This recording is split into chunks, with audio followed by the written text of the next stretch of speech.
मुल्क में केरला के किन्नौर जिले में मंकी पॉक्स का दूसरा केस दर्ज किया गया है। 31 साला मरीज जो दुबई से आया था इस वक्त एक अस्पताल में जेर इलाज है। हिंदुस्तान में मंकी पॉक्स वायरस का पहला केस 14 जुलाई को मुत्तहिदा अरब इमारात की एक मुसाफिर के केरला वापस आने के बाद दरियाफ्त हुआ था। इसे तिरुवनंतपुरम मेडिकल कॉलेज में दाखिल कराया गया है। मंकी पॉक्स पर अक्सर पूछे गए सवालात और उनके जवाबात ये है। मंकी पॉक्स क्या है? वर्ल्ड हेल्थ ऑर्गेनाइजेशन WHO के मुताबिक मंकी पॉक्स एक वायरल ज़ूनोटिक इन्फेक्शन है जो मंकी पॉक्स वायरस की वजह से होता है। ये ज्यादातर इंसानी राब्ते से फैलता है।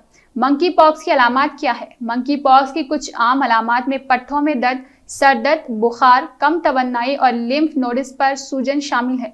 मंकी पॉक्स की अलामात चेचक और कंकर पत्थर की तरह होती है। शुरू होने पर मरीजों को बुखार और लिम्फ नोड्स में सूजन आ जाती है। 1 दिन के बाद मरीज चेहरे, हथेलियों या तलवों पर खारिश की इत्तला दे सकता है।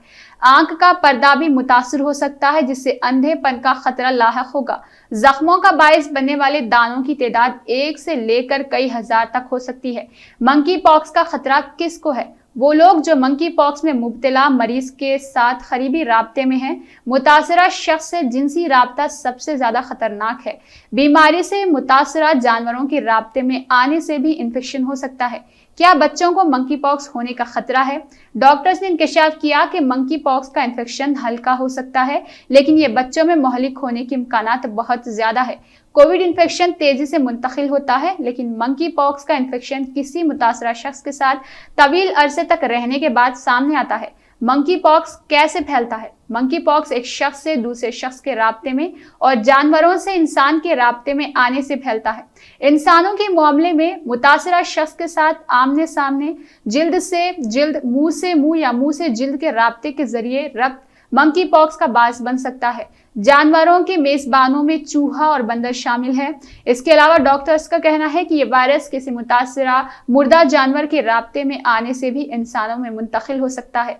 और इसमें मंकी पॉक्स से अपनी और दूसरों की हिफाजत कैसे कर सकता हूँ? मंकी पॉक्स के खतरे को कम करने के लिए जो जरूरी एहतियाती तदाबीर इख्तियार की जानी है वो ये है। ऐसे लोगों के साथ करीबी राब्ते को महदूद करना जिन पर या तो मंकी पॉक्स होने का शुबा है या तस्दीक हो चुकी हो, या उन जानवरों से राब्ते को महदूद करना जो मुतासिर है। आलूदा माहौल और गर्द नवाह के सफाई और जरासीम कशी, किसी भी किस्म की अलामात या खारिश होने पर फौरन तिबी इमदाद हासिल करना। हुकूमत हिंद ने भी मंकी पॉक्स बीमारी के हवाले से रहनुमायाना खतूत जारी किए हैं। हिदायत में नए केसों की निगरानी और तेजी से शिनाख्त पर जोर दिया गया है, जो कि वबा पर काबू पाने के लिए सेहत आमा के लिए अहम अक़दामात होंगे, जो इंसान से इंसान में मुंतकिल होने के खतरे को कम करने की जरूरत को लाजमी करार देता है। सरकारी रहनुमा खतूत में लोगों पर भी जोर दिया गया है कि वो मंकी पॉक्स के वायरस से मुतल्लिक़ खतमात के बारे में ना जानने वालों को आगाही और अक़दामात दे, जैसे बीमार शख्स के किसी भी मवाद से राब्ते से गुरेज करना,